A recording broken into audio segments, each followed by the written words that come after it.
Mee araar jira hundumtu Waaqayyo nutti araarami.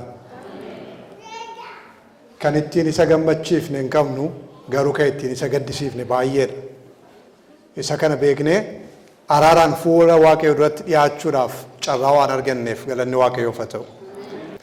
Akkam jirtu? Nagaan isiniif haa ta'u. Dadhabdaniittu naa gala sa'aatiin deemeera. Bardanii isaan irratti gataa jira sa'aatiin. Fiiguudhaaf ayyaana. Soortuu amanamaa irratti baatii kana torbaniin Waaqayyo nu barsiisaa ture. Paaster Gammadiin maallaqa qabnutti akkamittiin fayyadamuun ogummaadhaan fayyadamuun akka nurra jiru yeroo nu kaasan keessattuu liqii wajjiniin liqaa fuudhanii liqaa keessa jiraachuu jireenya liqaa jiraachuun ammam akka inni rakkoo qabuu fi kitaabni qulqulluu waa'ee sanaa baala akka inni barsiisu yeroo fudhatanii nuuf qoodanii turan. Dr. Korsoon isaan boodaan lakkii waa'ee liqaa waa'ee maallaqaa duwwaa miti waa'een soortuu amanamaa yeroo keenya dabalata.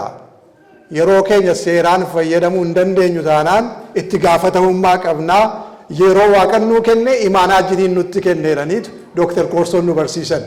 Sana booda immoo Dr. Saaraan lakkii qabeenya duwwaa miti kan Waaqayyo harkaa fudhanne yeroo qofa miti lakki fayyaa Waaqayyo harkaa fudhannee irraa nuun jedhan. Ameen. Fayyaan kennaa Waaqayyo harkaa fudhanne waan ta'eef fayyaa keenya seeraan kunuunsuun seeraan qabachuun barbaachisaadha. Fayyaa keenyaaf kunuunsa gochuun fayyaa keenyaaf eeggannaa gochuun barbaachisaa ta'uusaa Dr. Saaraan nu barsiisaniiru yeroo darbe. Agartanii soortuu amanamaa yeroo jedhamu waa'ee kennaa waa'ee kurnaffaa qofa miti. Yeroo baay'ee soortuu amanamaa yeroo jedhamu waa'ee kennaa qofa nutti fakkaata. Torbaniin kennaa waan guuramuuf torbaniin kurnaffaa waan guuramuuf waa'ee sanaa qofa nutti fakkaata. Waan baay'ee of keessaa qaba. Ji'a kana keessatti waan hundumaa kaafnee fixuu hin dandeenyu garuu ji'a kana waa'ee sanaa irra kan nuyi turre. Eertuun nuti beeknu jira. Eertuun hundumti keenya beeknu torbaniin dubbifamuu isaarraa kan ka'e kennaaf kurnaffaa wajjiniin wal qabatee beeknu maalidha? Faarsaa Daawit boqonnaa 24 lakkoofsa 1. Maal jedha? Qabeenyaan lafarra jiru hundumtuu kana eenyu jedha? Kan Waaqayyooti. Hin amantuu kanatti? Namannaa? Namoonni amantamme garaa guutuu warra amantan qabeenyaan lafarra jiru hundumtuu kan Waaqayyooti kan keessan dabalatee jechuudha. Isa kiisii keessan jiru dabalatee isa akkaawuntii irra jiru dabalatee isa invest gootanii jirtan dabalatee kan Waaqayyooti. Kanaaf maal godhaa jennee barsiifna? Kan Waaqayyooti waan ta'eef maal godhaa? Waaqayyoof deebisaa. Imaanaa kenne waan ta'eef yaboo nu kenne waan ta'eef Waaqayyo yeroo inni deebisee gaafatutti Waaqayyoof kennuu nurra jira jenneetu waa'ee kennaa waa'ee kurnaffaa torbaniin waa'ee sanaa dubban. Abbaan qabeenyaa qabeenya isaa beeka. Ameen. Ameen. Abbaan qabeenyaa qabeenya isaa beeka. Bifa ishee beeka, lakkoofsa ishee beeka, bakka isheen jirtu beeka, eenyutti akka kenne beeka, eenyu harka beeka akka jiru beeka. Aan fakkeenyaaf qarshii wayii caalaatti kennadheen ture. Caala fidi qarshii koo. Maal kolfita fidi malee. Kan kooti. Maaf qaqqabda lafa keessa hin beektu.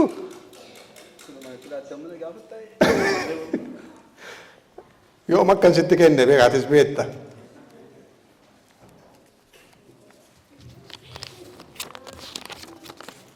Kana qofa miti. Kana qofa sitti hin kennine ani. Fidi. Ani dubbadheen si qaanessa nama duratti fidi.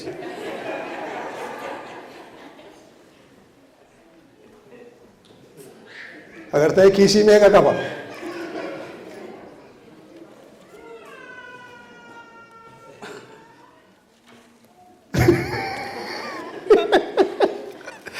Iddoo adda addaa kaa'ee ture.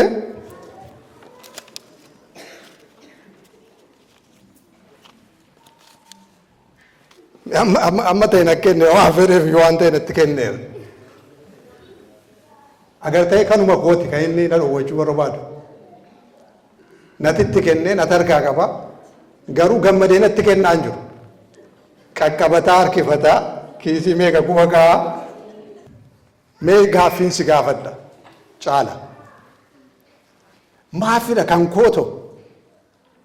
Natoo sitti kenne kan ofii keetii yoo miti.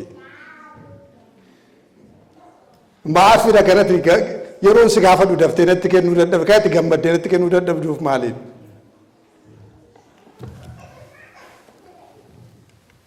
Bultoo kootiif hambifachuu fedheetti. Ilaalaa ittiin buluudhaaf, ittiin jiraachuudhaaf, qabeenyi isaa garuu kan eeguuti. Kan ofii kootiiti. Amma gaaffiin si gaafadhu kanadha. Atoo kan eenyuuti?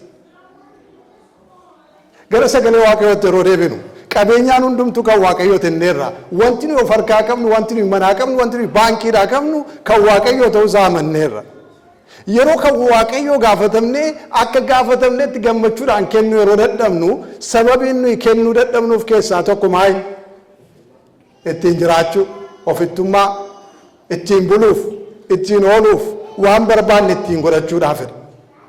Garuu gaaffiin Waaqayyoo gaafatu isa kanadha. Atoo kan eenyuuti ofii keeti? Har'a sagalee Waaqayyoo kan inni nutti dubbatu mata duree ati kan ofii keetii miti jedhuunidha. Kan akka hubannuuf Waaqayyoon waa gargaaru.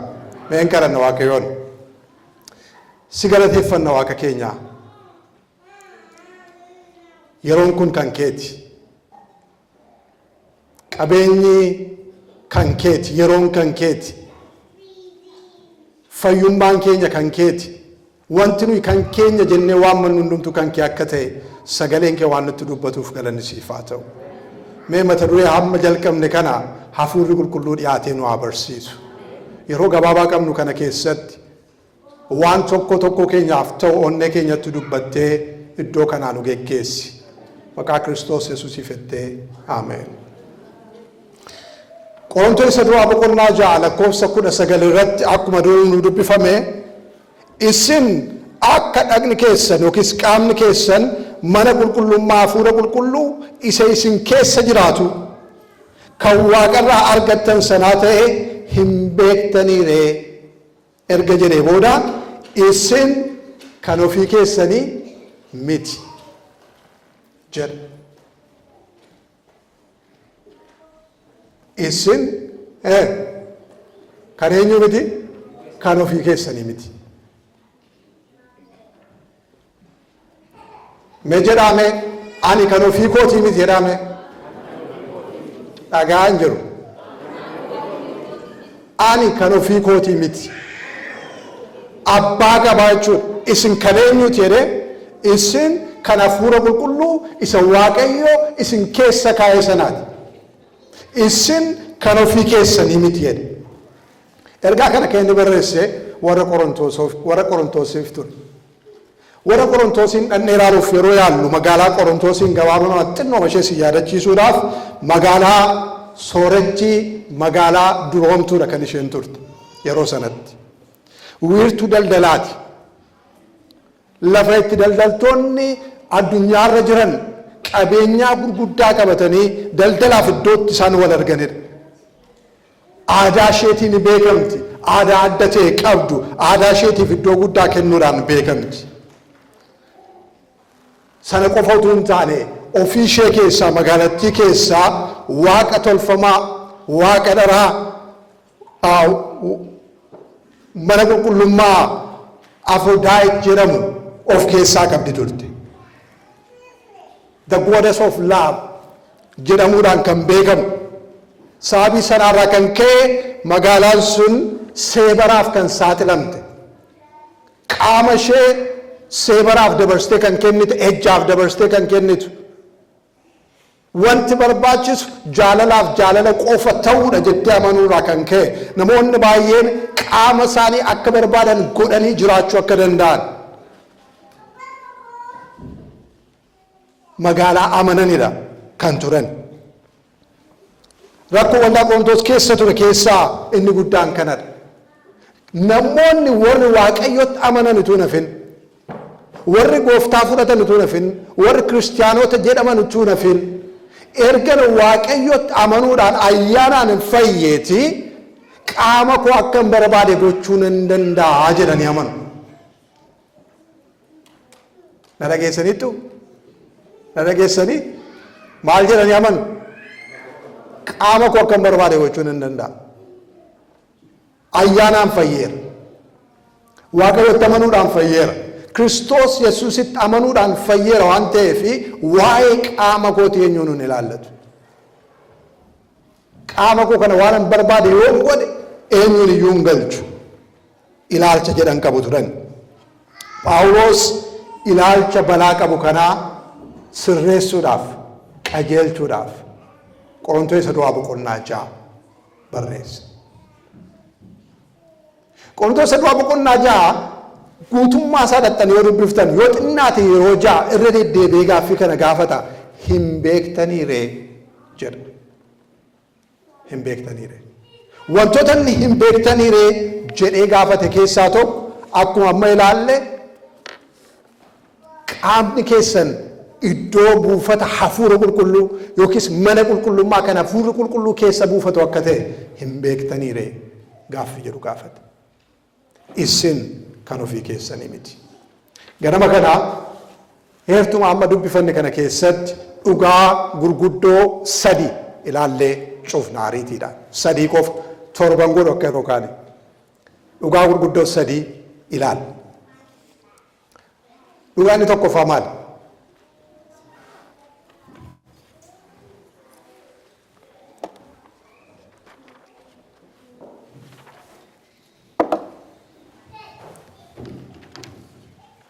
Qaamni keessan mana qulqullummaa kan hafuuraa qulqulluuti. Meetti agarsiisi. Dhugaanni tokkoffaan qaamni keessan maalidha? Qaamni keessan maalidha? Mana qulqullummaa kan hafuura qulqulluuti. Lakkoofsa 19 irraa argattu. Tokkoffaa Qorontos boqonnaa 6 lakkoofsa 19. Viizuwaal akkasinii ta'uu fida. Barreeffamaan kan isin mul'isaa jiru. Isin qaamni keessan mana qulqullummaa kan hafuura qulqulluuti.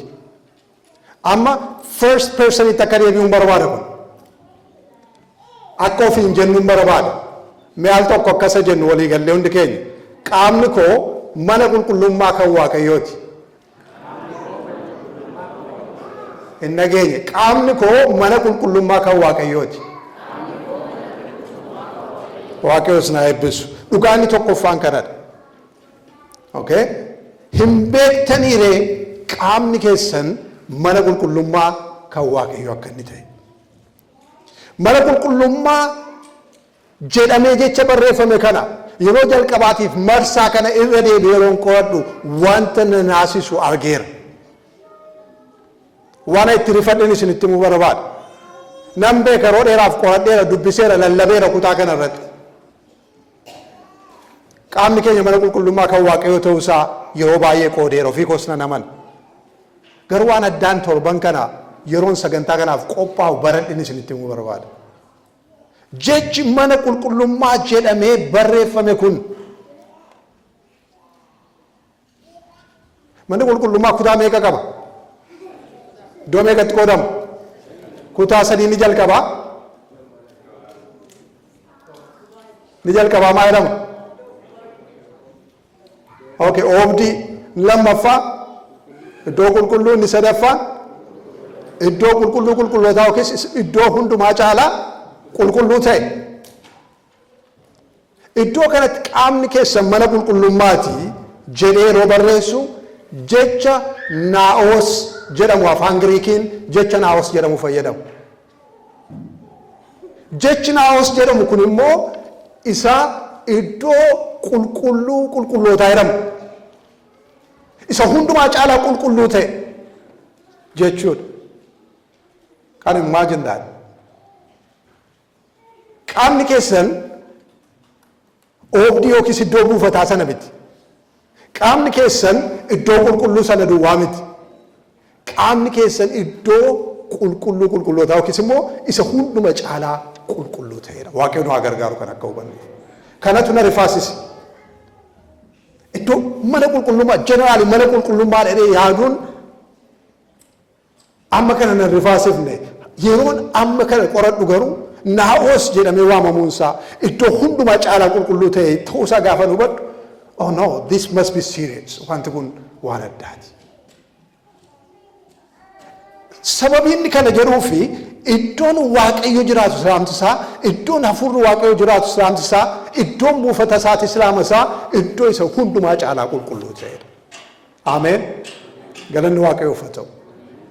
Isin mana qulqullummaa kan waaqayyo yeroo isiniin jedhu, yeroo anaan jedhu, iddoo waaqayyo buufatu, iddoo waaqayyo jiraatu, iddoo hunduma caalaa qulqulluu ta'e. Ragaa dabalataa isinii kennuun barbaada.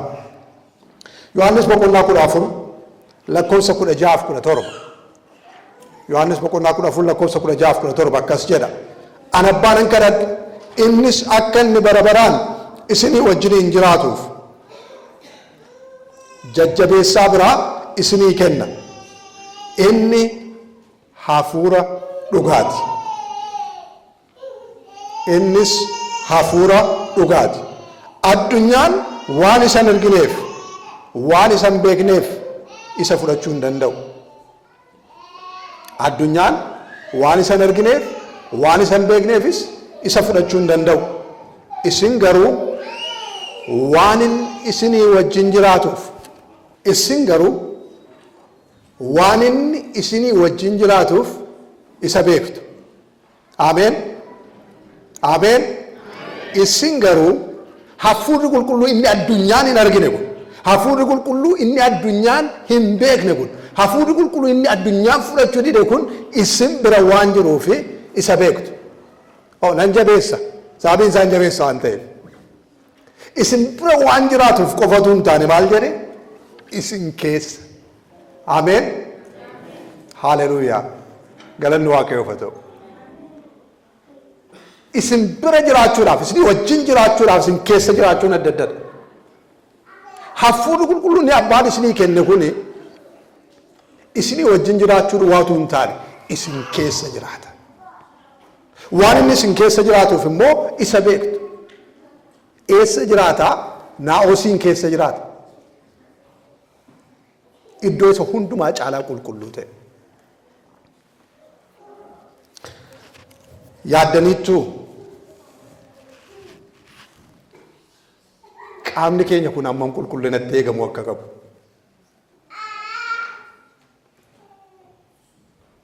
Isin yaachisaa, nu yaachisaa. Qaamni keenya kun xuraa'ummaa hundumaarraa of eeguu akka inni irra jiru.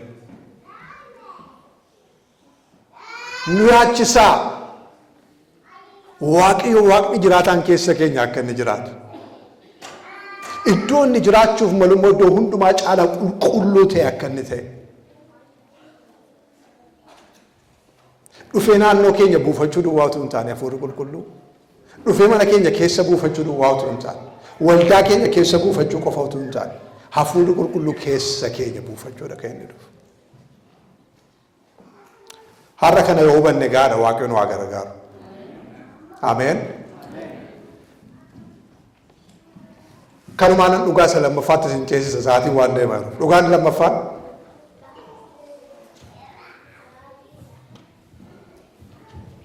isin kan ofii keessanii miti.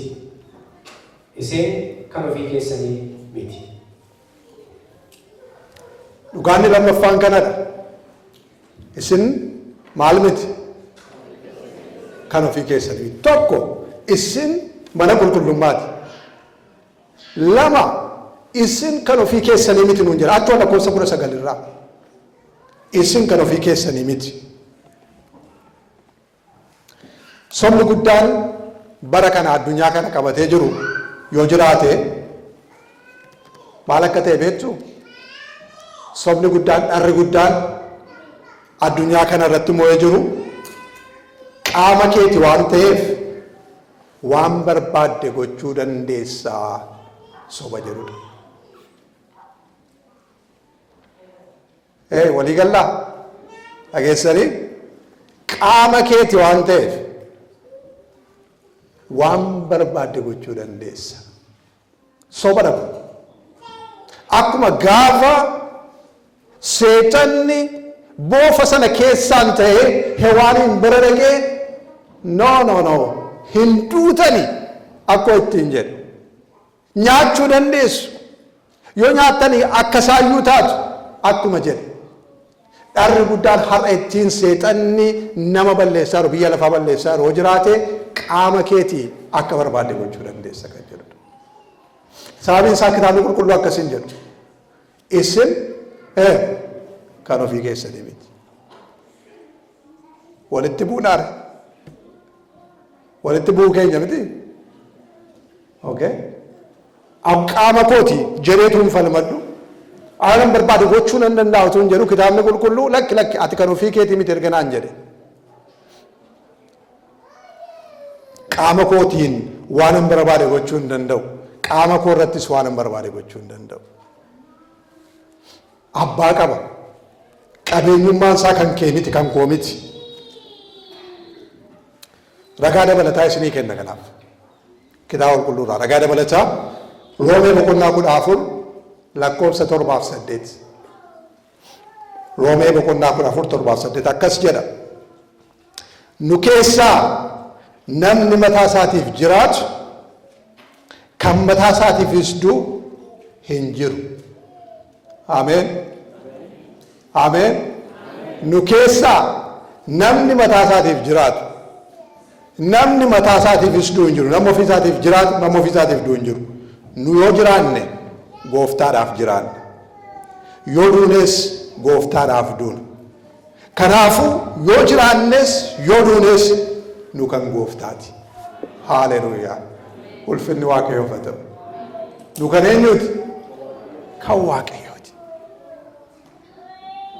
Yoo duunes isaaf duuna yoo jiraannes isaaf jiraanne. Namni mataa isaatiif jiraatu hin jiru. Qaamni keenya kan saati qaama keenya Waaqayyootu imaanaa nutti kenne. Namummaan keenya kun Waaqa harkaa imaanaa nutti kenname malee qabeenyummaan isaa kan keenya miti. Akkuma waa'een maallaqaa akkuma waa'een yeroo Waaqa duratti barbaachisaa ta'e akkuma kana qaamni keenya Waaqayyoo duratti barbaachisaadha imaanaadhaan fuudhe. Sana jechuun fedhiin keenya, filannoon keenya, qabeenyaan keenya, qaamni keenya, wanti nuyi kan keenya illee waan mannu hundumtuu kan Waaqayyooti. Hin ulfaata miti? Nadhaamoo mi'aa wal makaadha. Qaamni keenya kan Waaqayyooti. Dhugaa sadaffaa. Isin gatiidhaan bitamtaniittu. Isin gatiidhaan maal taataniittu? Bitamtaniittu. Lakkoofsa 20 isin gatiidhaan bitamtaniittu. Gatii keessan beektu? Gatii keenya beeknaa?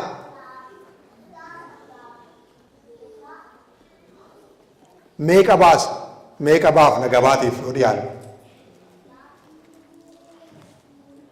Isin mana qulqullummaa kan Waaqayyooti. Isin kan ofii keessanii miti. Akka ittiin falminee fi nutti maayira sadaffaa irratti gatiidhaan bitamtan. Isayyuu gatiidhaan qofatu hin taane gatii guddaadhaan bitamtan. Gatii eenyuyyuu baasuu hin dandeenye. Gatii safara maallaqaatti safeera qabeenya addunyaa kanaatti lakka'amuu hin dandeenyeen bitamtaniittu. Jechi bitamtaniittu jedhu kun amma sitti dhiyaattanii godhattanii ilaaltan waan adda ta'e of keessaa qaba. Jechi bitamtaniittu jedhu kun afaan warra Giriikiitiin agoraazoo jedha. Agoraazoo jechuun bittaaf gurgurtaa keessatti hojiirra oolu malee jechi kun bittaamaaf gurgurtaa meeshaa irratti hojiirra oolu. Yookiin nyaata bitachuu irratti, yookiin mana bitachuu irratti, yookiin konkolaataa bitachuu irratti, yookiin uffata bitachuudhaaf hojiirra kan oolu miti. Jecha guraazeeru kun. Jecha guraazeeru kun kan inni hojiirra oolu iddoo tokko duwwaattidha. Bittaa fi gurgurtaa garbaa. Dhageessanii bittaa fi gurgurtaa garbaa irratti duwwaadha. Bara garba bitanii gurguran jecha garba bituudhaaf gurguruudhaaf itti fayyadamanidha. Bitamtaniitu jechi kun agoraazoo jechi jedhu kun kan inni fayyadamu. Maa jechi dhatti naan jedhaa garba nuun jechuu barbaadde jechaartu. Roomee boqonnaa 6:17 akkas jedha. Roomee boqonnaa 6:17 isin yeroo garboota cubbuu turtan illee yoo maal turtan isin yoo garboota cubbuu turtan illee amma garuu barumsa itti kennamtan sanaaf waan garaa guutuudhaan ajajamtaniif Waaqaaf galanna ta'u. Isin cubbuu irraa bilisoomtanii garboota qajeelummaa taataniitu. Ameen. Duraan maal turtani? Garboota cubbuu turtani. Namni garba ta'e tokko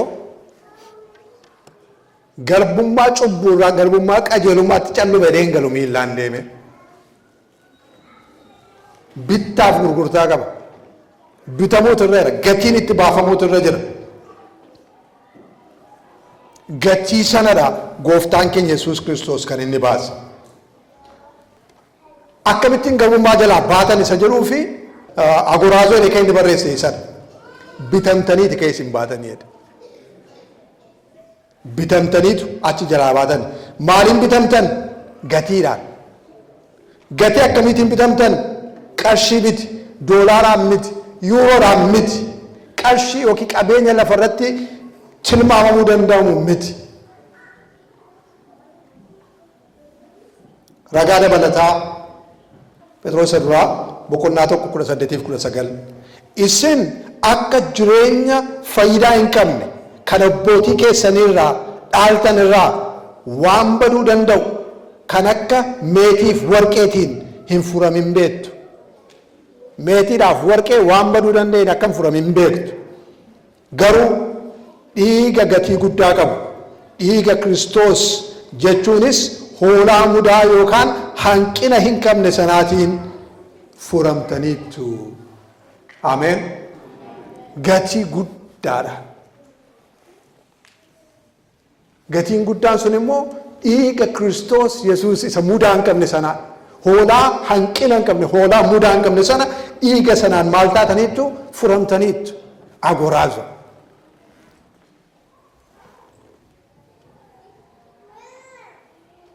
Garbummaa cubbuu jalaa karaa sanaa baatanii gatii guddaa isinitti ba'e. Kanaaf ganama kan akkasiniin jechuun barbaadachuu ani guyyaa kana qaamni anii fi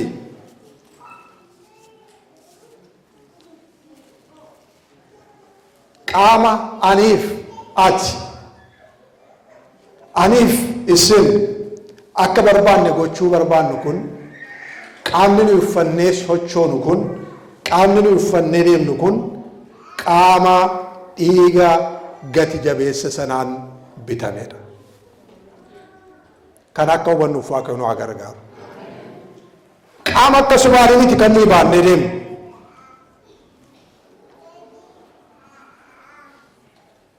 Isa Amaariffaan taraa jedhan miti qabni nuyi baannee deemnu. Qaama gatii guddaan itti bahe. Qaama bitamuudhaaf, ooluudhaaf, furamuudhaaf ilma Waaqayyoo Waaqa jiraataa samiirraa gadi buuse. Uumaa samiif ardii kanaa fannoo irratti kan ol baase. Lubbuu isaa dabarsee akka inni kennu kan godhe qaama gatii sanaan bitamedha. Qaamni nuyi uffannee jiru. Qaama ittiin taphannu miti. Qaama ittiin qoosnu miti. Qaama waan barbaanne goonu miti. Qaama waan inni barbaade gochuun nurraa eegamudha. har'a sin gaafachuun barbaada. Maal keenyarraa kan dhiiga Yesuusiin hin bitamin jiru? Qaama keenya keessaa. Maal keenyarraa ammayyuu kan garbummaa cubbuu jalatti hafee jiru? Ija keenya,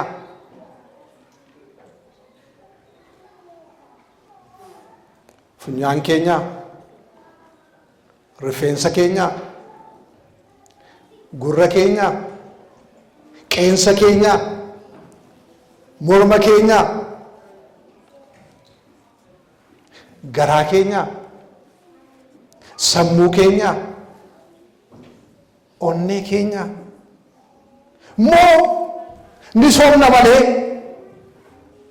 guutummaa masaayyuu Kiristoos Yesuusiif hin kennin jirra qaama keenya.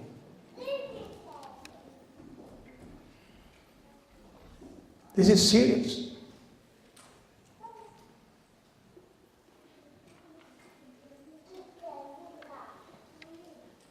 Yeroo darbe isinitti himeera. Irra deebi'een isinitti hime. Akkoo koo haadha kootii amma boqotaniiru hin jiran. Baran akkoo koo argee guutummaa isaatti fayyaa wajjiniin argee hin beeku. Yeroo hundumaa akka dhukkubsatanitti turan. Obbo Nikaatuun faa kunoo beekuu, obbo Bashuraan faa immoo Mahamat daadaa gonaan jechaa jiru.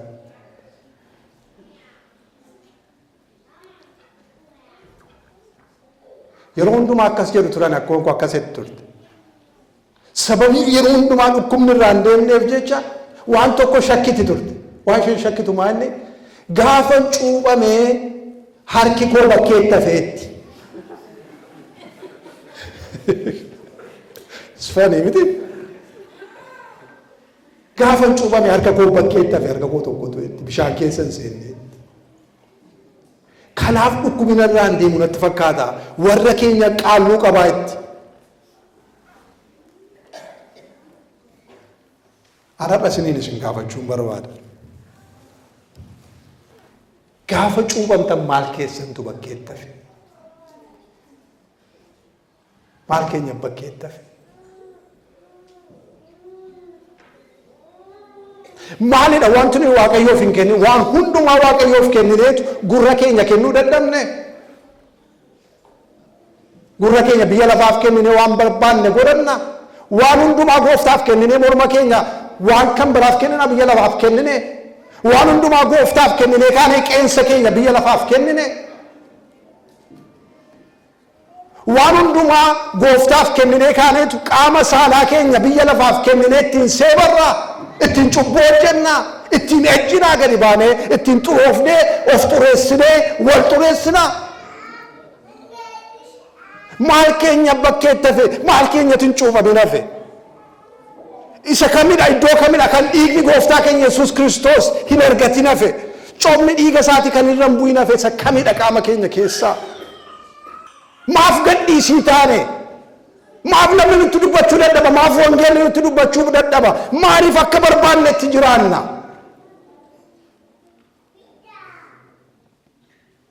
Maaliif garaagarummaan hin jiru?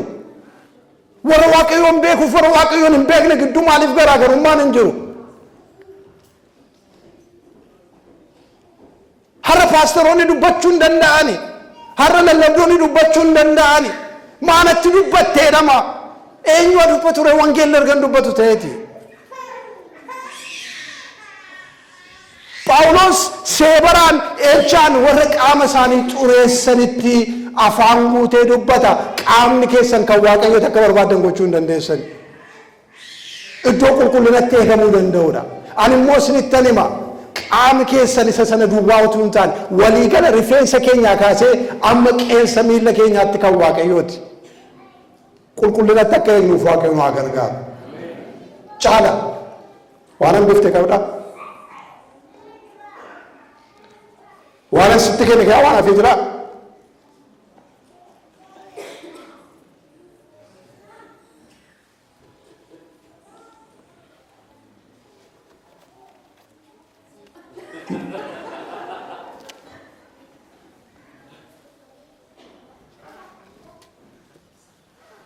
wanti hafe jira simbir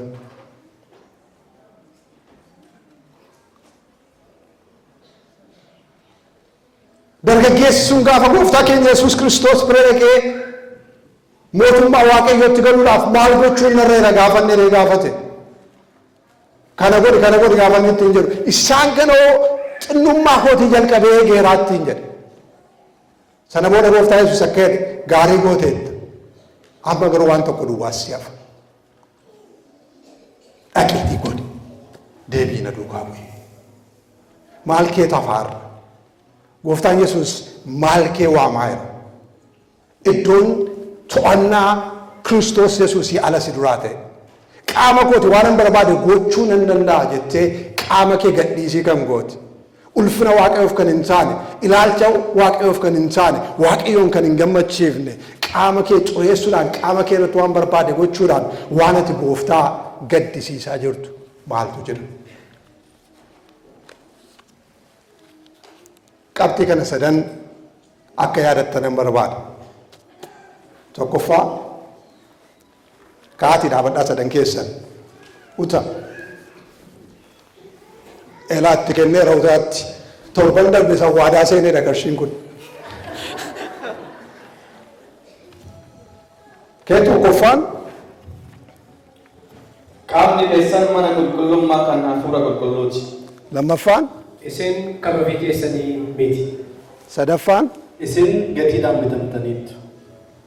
isaan kana hubachuu akka dandeenyuuf Waaqayyo nu haa gargaaru qaamni kee mana qulqullummaadha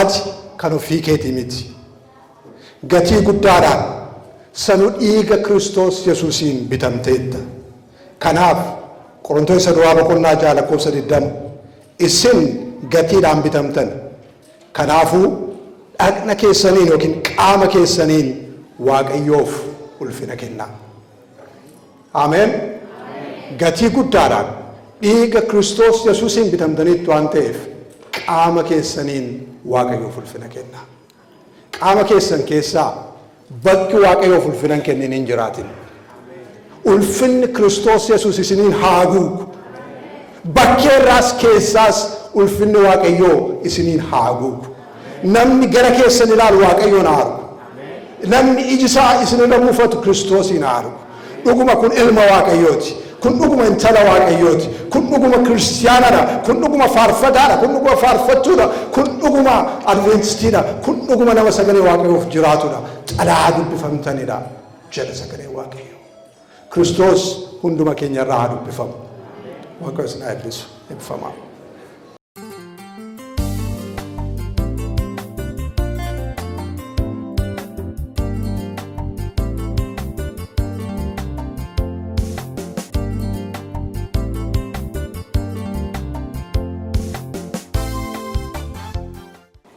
Ati bor argi malee arri seenaadha. Jireenyi dabareedha. Harri boriif seenaadha. Kaleessi har'aaf harri immoo boriif. Guyyaan darbee barootaan himama. Kunoo bara sana jedhee dubbatama. Baruma as dhiyoo waggaa 5 darbee addunyaarraa famtee fallis dhibee. Dhukkubatu dhufee koronaa jedhama. Dafaa qoqophaa maal hojamaa. Falagaa laanne addunyaarraa famtee nus fala wallaallee lubbuunis dhufte. Jireenya keenyaan walii keenya baqannee mana keenya cufannee oduu yoo dhageenyu namni numa dhuma mootummootatu qaqqabama biyyi ni raafama. Kaan namaa kun dheekkamsa harka Waaqaati kaan immoo lakkii beektotatu kana qaba kalaqa harka namaati. Dubbiin adda hin baane niin Waaqaan oofuu jenne namaan daraa jenne. Biyyi hundumtuu ni raafamti akka waan daawwaa argattee faaduu dubbatti yommuu sana ni gammanna. Nuti ni gammanne kiniini argannaa yoo jenne waan akka shirooppii utuu nu kennan immoo gaariidha yoo jenne. Garuu soqota numma goleetu ni bu'a. Dur yoo dhageenyu namni inuma qalaqa dabareen wanti haaraan burqa. Innis ni harca'e biyyis daaraa ta'e. Gaafa falli dhibee biyyis wawwaattu mootummoonni dhaamsa dabarsan Waaqa akka kadhattu.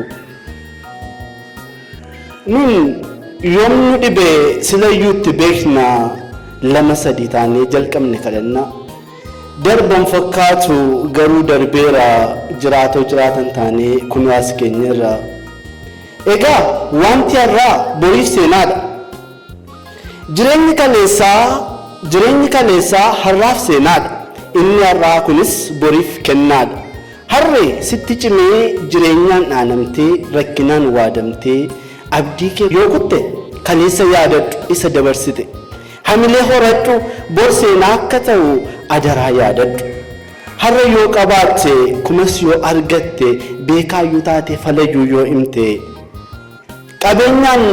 qabeenya horattee boriif tuullatte hinuma darbaa boriif seenaa ta'a galmi haqaa irratti maqaa keetu galmaa wanti ati hojjette dhalootatti himama bormii dubbifama egaa yoo dhabdes yoo qabaattes seenaa gaarii galmeessi harka kee hiixannaa barsiisi eenyuun hin cunqursin irree kee nama siin gadiitti jirutti hin agarsiisin bor seenaadha yoomuu waan ati gootu gadi taa'e yaadi waaqayyoon ni jaallataa jedhi sakatta'e bor gaafa argitu seenaa yoo dubbiftu mataa kee akka gadi hin qabne gaabbiin ofii kee akka miine waan gaarii facaasi waan gaarii haamatta dhiyee yoo bari'u ija kee jabaattaa galatooma.